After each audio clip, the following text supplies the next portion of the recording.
So, hello, doctor. It's good seeing you again. It's Hello. been a minute. It's been a minute.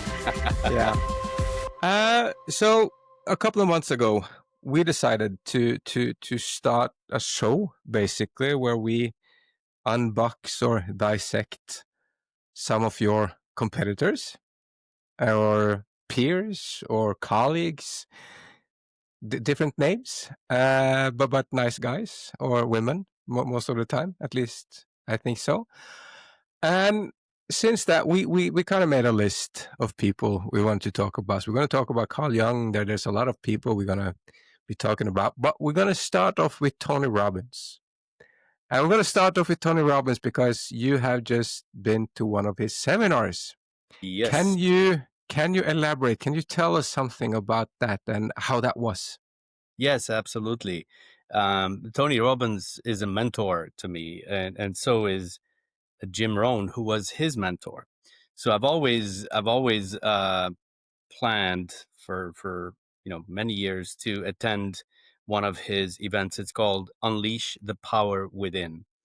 And he wrote one of his early books was Awaken the Giant Within.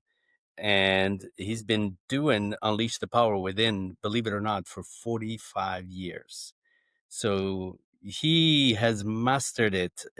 He has, absolutely perfected every detail of it. Yeah. So Mm. so I attended his Unleash the Power Within. So I'm based in Abu Dhabi, and I went to Cologne in Germany. Very nice town, and I enjoyed the Unleash the Power Within for 4 days, and it was Walk undescribable. us through it. Walk us Yeah, through yeah, it. yeah. Of course, Yeah.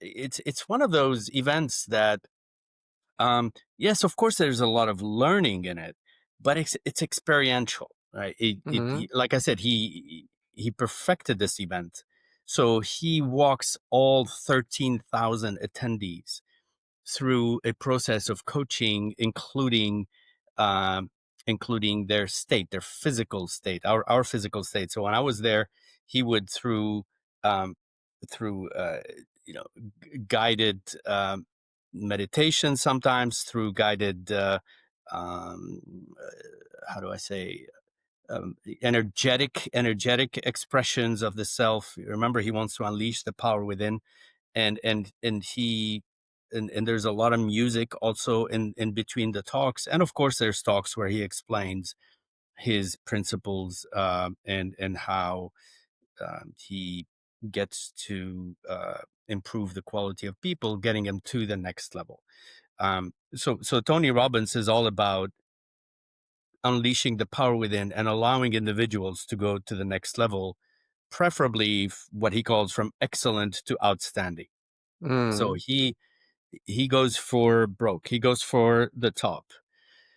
And the way he does that is through a procession of four steps. So he starts with, the first day is how to turn fear into power. The Mm-hmm. second day is how to close the gap and generate a momentum, where we talk about how we look at obstacles to becoming powerful. The third day is eliminating inner conflict. And then the fourth day is how do you shape your new identity of the next level person, right? And here he meets a little bit of Dr. Joe Dispenza, which I hope we'll be able to talk to on one of the podcasts, where he Mm-hmm. says to change your personal reality, you have to change your personality. So if you stay the same, you're going to experience the same things in life. So in this sense, Tony Robbins walks people in 4 days through a transformation that gets them from where they are with their fears or their beliefs, with their results, their current results, which they don't like, obviously, if they're coming to the event, to the fourth day where they have conquered their fears. And I'll tell you a bit about something that's very, very real and raw about conquering your fears, but also eliminating limiting beliefs, and then creating a new identity, so replacing old habits with new. And what I would like to spend some time on today, maybe a bit later on, is the Dickens approach that he calls, which is what is required for change to take place. I think that that should take a good part of our Hmm. podcast today. Yeah. Well, let's follow up on that one then. Okay. Let's start off there. It Okay. Very sounds good. like a good plan. Yeah. So this is the core of his teaching, which is that in order for anyone to to change, because they want to change for the better, but they have things holding them back. He brings the metaphor of A Christmas Carol, where Scrooge was a person who lost a loved one, and then he turned bitter. He was very successful at business, and then he was mean to people and bitter, and he believed that his meanness and his bitterness was the reason for his success. Obviously, he was holding a lot of negative energy from losing a loved one, and that energy was converted to meanness towards other people. And then towards the end of the movie, A Christmas Carol, this is where his approach really is well explained by the metaphor. Scrooge is visited by three ghosts: Future ghosts. the Yeah. past ghost, the present ghost, and the future ghost. And each one of them explains to Scrooge, or scares Scrooge into the the pain that he's getting himself into, both in the past, in the present, and in the future, by being so mean and so negative in life. Um, and that's the concept of, if you block the past, the present, and the future in terms of having pain in all three times, then you have no option but to change, but to move forward. Mm, If you miss one of those, if you want to change, for example, stop smoking, but then there's an element in the past that's, yeah, but so and so never stopped smoked and they lived until 100. So now you're using an excuse from the past, and you're saying there's no pain that I can feel from the past, so I'm still going to continue to smoke even though my doctor says I must stop. So you really have to have no other option. Whichever way you turn, past, present, or future, there is pain in what you're doing. Only then will you be able to change. And once that's established, change takes a second. yeah. Change is not the problem. It's getting everything ready in your psyche and in your behaviors to accept the change. And then one last thing that is important in this framework is that another reason, other than past, present, and future, um, we have six psychological needs in our lives, all of us, all human beings. And if any of these psychological needs is met by smoking, Mm, then you're not gonna give it up. So you have to also become aware of what does smoking give you. For example, the four needs are certainty, variety, significance, and then connection or love. These mm, are the four basic must have needs psychologically. And if one of them is satisfied by smoking, or by staying in a toxic relationship, or by overeating, if any of them is fulfilled by that, you're going to have to work on that before you can actually change, because your body is saying, I'm having secondary gains here. Yes, you're yeah. telling me this is bad for my health, but that's in the future. I can't put my head around it. I Right can't now, I'm deal with getting that right pleasure out. now. Exactly. Well, So that's, in that's essence, that's a foundation of what Tony Robbins does. that's profound, and it yeah. Well, for me By to the say way, it makes there are sense. two other needs that are inferior to those four major needs. I said certainty, variety, love, connection, and significance. But there's two more that can only be met if the four prior to that are met, and they are growth and contribution, right? So But we they're do have, less intense, right? They're less intense needs yeah, than the first four. but so we do have a psychological need for growth. We do, we do. But if That's you have quite, another one for certainty, yeah. if you are afraid of change, if you are afraid of change a career because you want the certainty of having that salary, then even though you're not growing, that certainty need is very powerful. Mm, So you have to overcome and comprehend. And he explains ways that you can come to terms with these needs that have been forged in our psyche for thousands of years. So it's not easy to get rid of them, but there are ways, there's techniques that he shows, and this is the part where I really enjoyed as an executive coach. I enjoyed some of his techniques that I will that I will replicate with my clients. So there are ways that you can address these needs, and one of them is neuro association. So what, for example, if eating gets you pleasure and that gives you certainty that you're going to have a bit of pleasure during the day, then if you learn to associate eating with something negative or painful, then maybe that eating crave will go away. In other words, you trick your mind with neuroassociation of like bitterness, or you mhm, associate what you eat with something else that is not very nice mm. to either watch or smell or something. Then you can make yourself disgusted from that. For example, a particular food like croissant or something that you eat a lot of because it gives you that certainty of carbs and dopamine hit. This is this is interesting. What would you say is Tony Robbins' biggest strength, Um, in your his opinion, biggest, obviously? yeah, yeah, his Yeah. biggest strength is his experience, of course. But Mm, honestly, he started at age 17, and even from the beginning, he was very astute, very much plugged to the human needs and how to exercise these changes.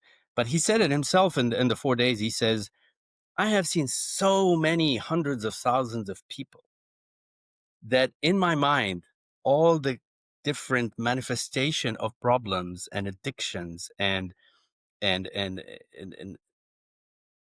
stagnation, all of them he has seen. And he has mm, an incredible mind where he has developed unconsciously, I think. Anytime he sees someone and someone presents a problem to him, he very quickly hones in on the root cause of that because he yeah. has so many examples, right? So that's his first strength. His second strength is what he calls his hunger. So he never gets satiated from helping people become better. He he derives immense pleasure, and this is a good He hunger. This is not craves like it. Yeah. hunger for money or hunger for fame. No, this is hunger to continue to help people. He gets such a serotonin kick from helping people who go from having a terrible relationship to having a very harmonious one. He goes to bed happy, right? He goes to bed with a smile. Excuse me. Yeah, yeah, yeah. That hunger is his differentiator. And then a result of this, a result of his hunger and his experience, he understood. He's 65 now. And yet he's walking on that stage talking for 10 straight hours. And you wonder, where does he get this energy from? And he taught Mm, us how to generate energy in your life, because energy becomes prosperity, satisfaction, fulfillment, right? So energy does not come from food or from sleep.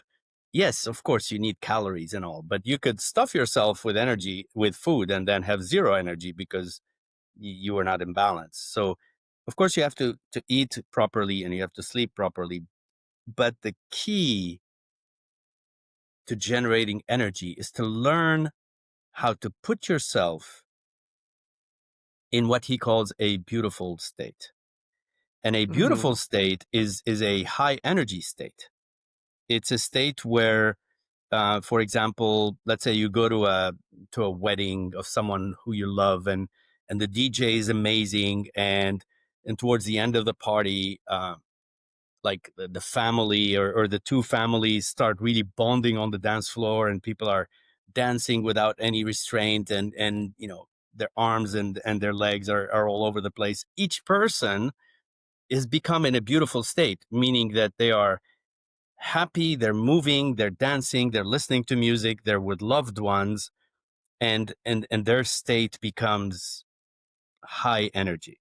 And that high energy you can summon during the day without having to go to a party by what he calls your signature move. So you can make a move like typically people do like this, right? Yes, Mm. make a move, and say yes, say yes, say yes. He would repeat that. So you get into this. So even in your own office, before a big event, you can psych yourself up basically with with this physical. Literally, you can even stand up and make gestures of wide body, and that signals your brain and your psyche that you are getting ready for something good.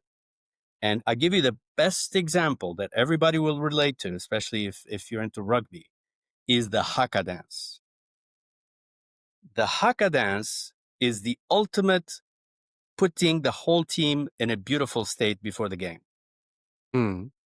They follow, like, make the move. It's a whole chant Mm. associated with the right moves, so the tongue sticking out, the facial eyes, like, as wide as they can.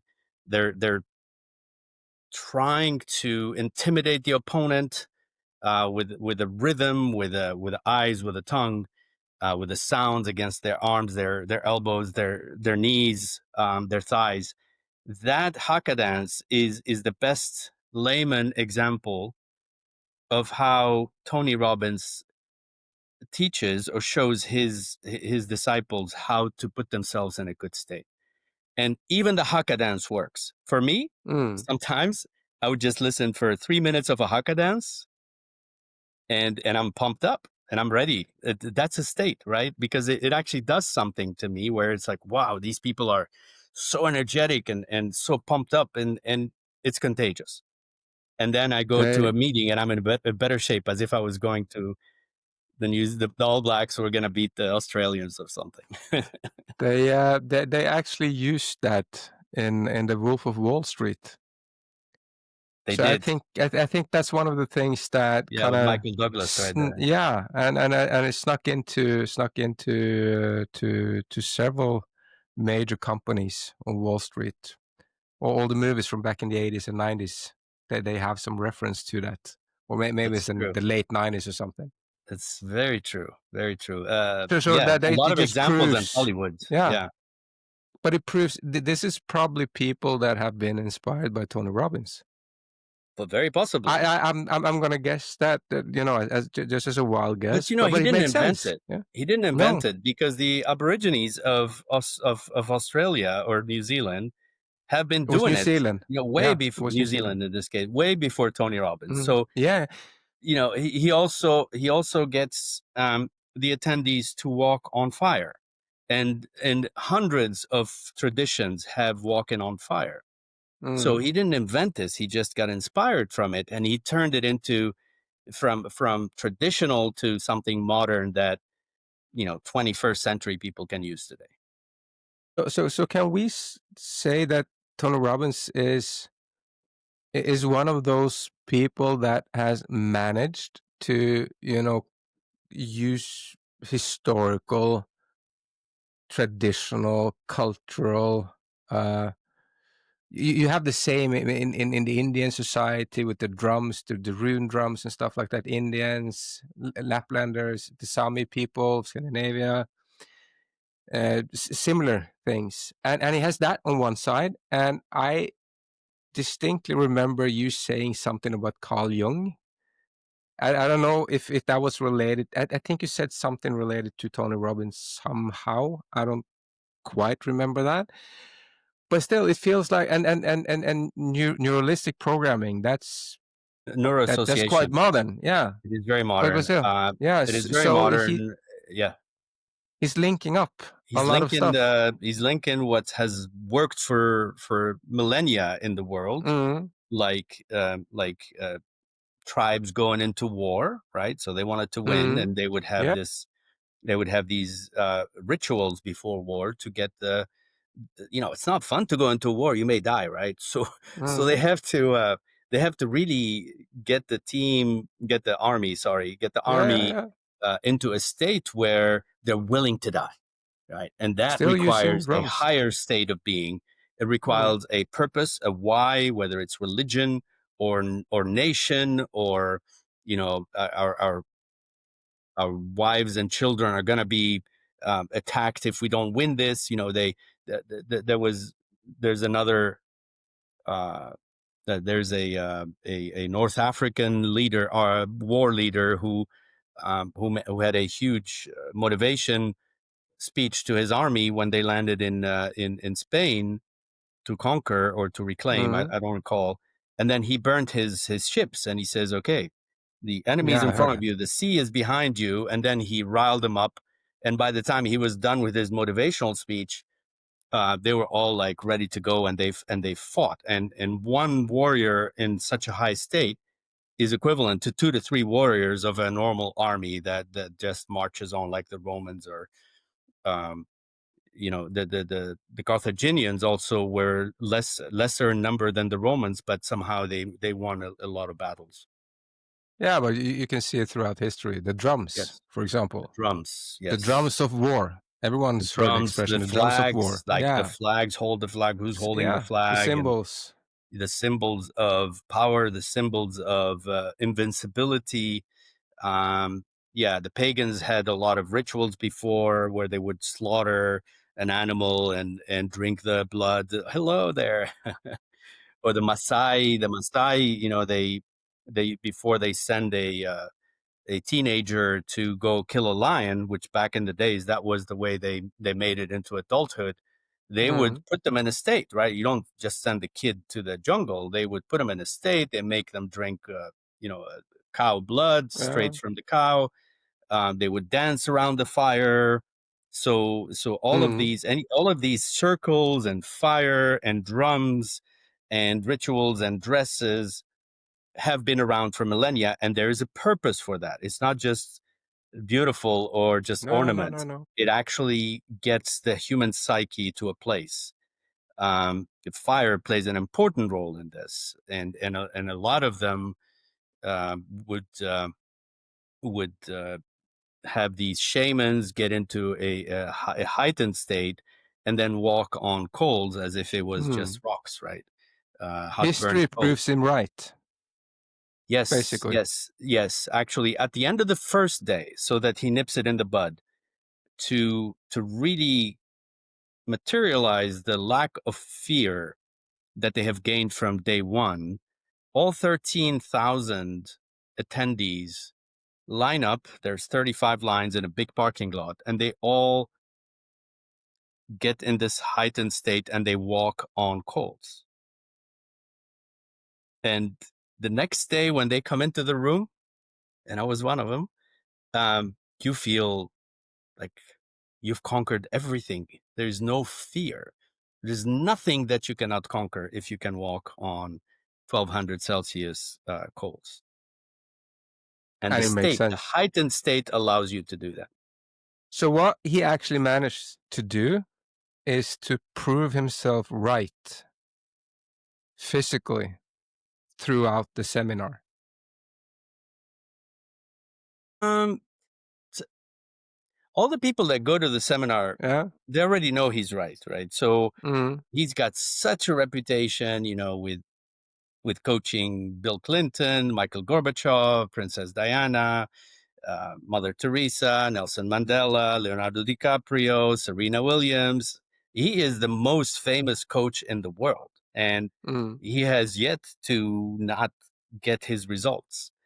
So people go there knowing he's right, knowing he holds something that very few people in the world hold or put together, and an amazing show, right? Every second, every move of his activates music or light or He's got it down to a science. I mean, this is an incredible show.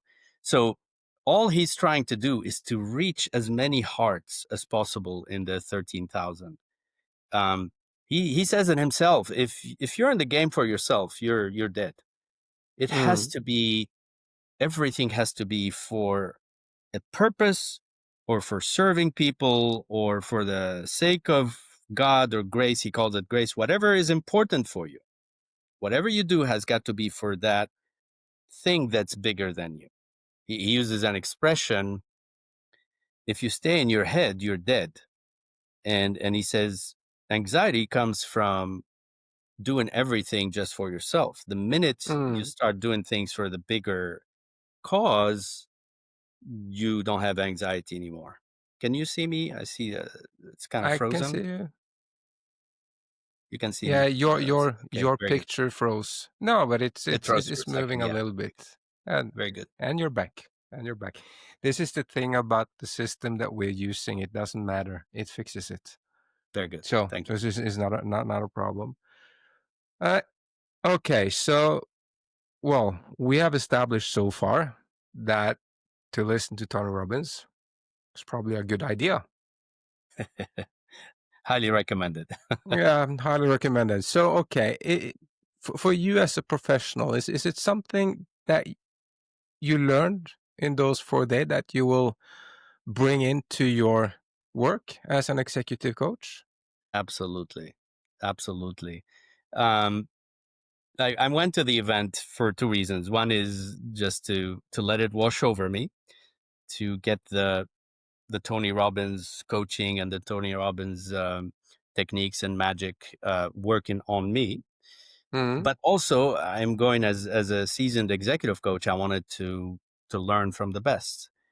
So I was on two tracks the whole time, and I picked up some really incredible approaches. He has an approach to how he coaches individuals, because he does a lot of examples of one-on-ones during all these sessions.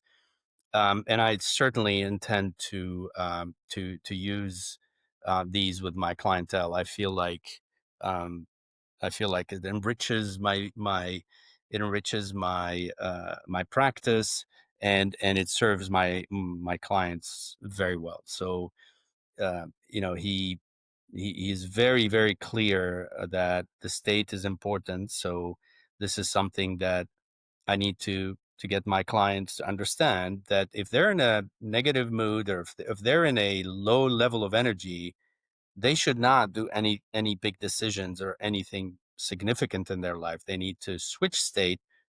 And in a beautiful state, like after a haka dance, you can make some really good decisions, because there's something that happened in what he calls the beautiful state. The testosterone levels go up in our blood, but the cortisol levels do not go up. Mm. That's the trick. So if you learn to be psyched up, but not stressed out, Mhm. then you are at the peak. Then you are the best decision maker, the best performance.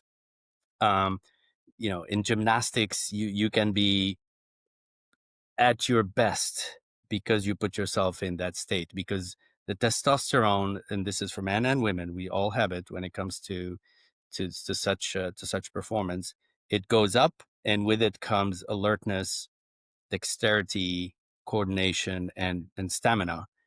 But the Mm. cortisol, as you know, cortisol, if it stays too long in the system, it becomes toxic. So not having the cortisol is means you can be in this state for a long time without damaging your body.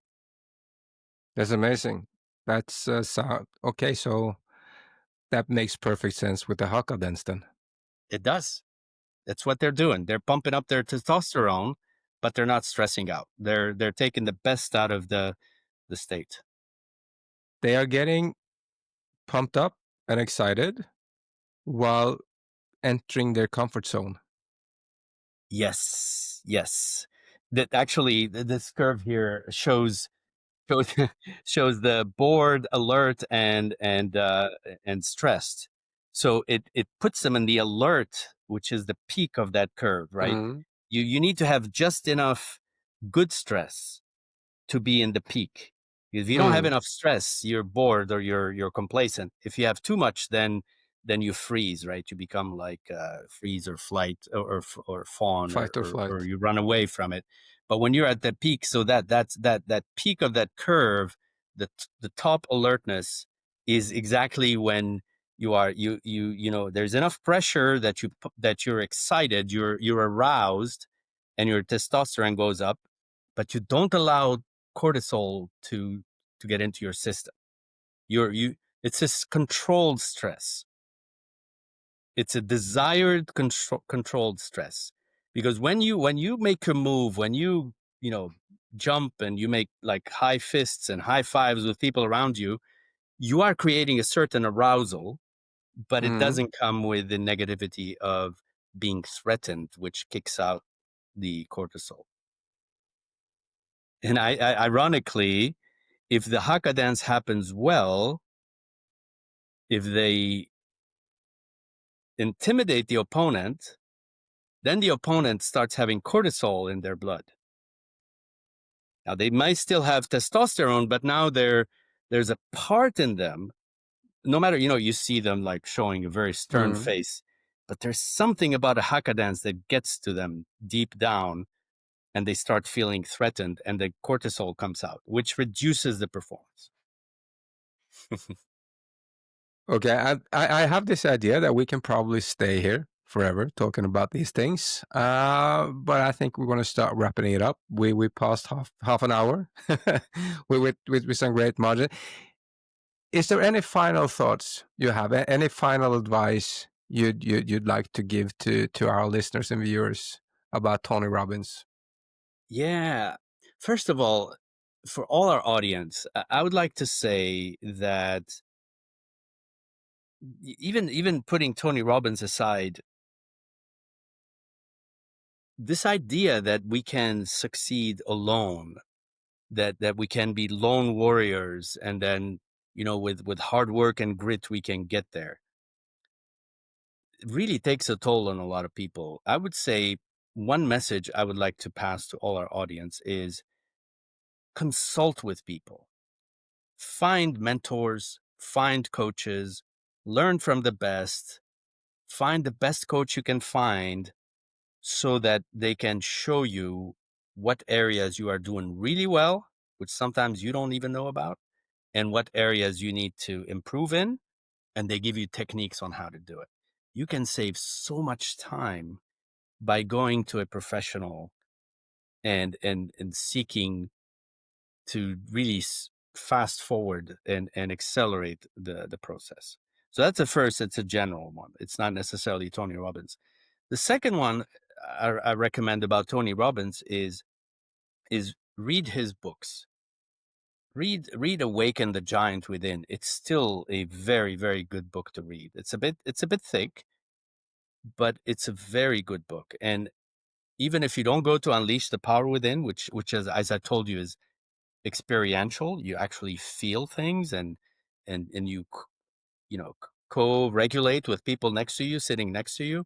But reading his book will get you a long way towards understanding how much power you have as a human being, and how much untapped power is in there that will go with us to our tombs if we don't know how to use it for good. So he uses the concept, be a force for good, right? It's a very good word. It's a force, it's an energy, and then channel it for good. So those are my two parting words. I have this idea that the first advice you gave is an advice we're going to hear on a regular basis in this podcast. I think so. It's the whole idea, from all these people we're going to read, they're going to be your mentors. Mm. Tony is the first one, but next time I'm going to say, read this book about the next one we're going to talk about, because because they have already been there and done that. You don't have to reinvent the wheel. Just figure out how they did it, and look at yourself and see what obstacles are keeping you from doing it like they're doing it. And that's where you need some help, and then do it. You will see where you'll end up. This is the idea for the whole show. We'll bring people through. We'll show them and tell them, and hopefully inspire them at the same time. I hope so too. Doctor, thank you so much for this show. And for everyone that's been listening or watching, please Thank you, follow everyone. us. Thank you. If you like the show, please follow us. If you don't like the show, please tell me why so we can adjust. Anyway, have a great day, have a great evening, have a great week, and have a great life. Thank you.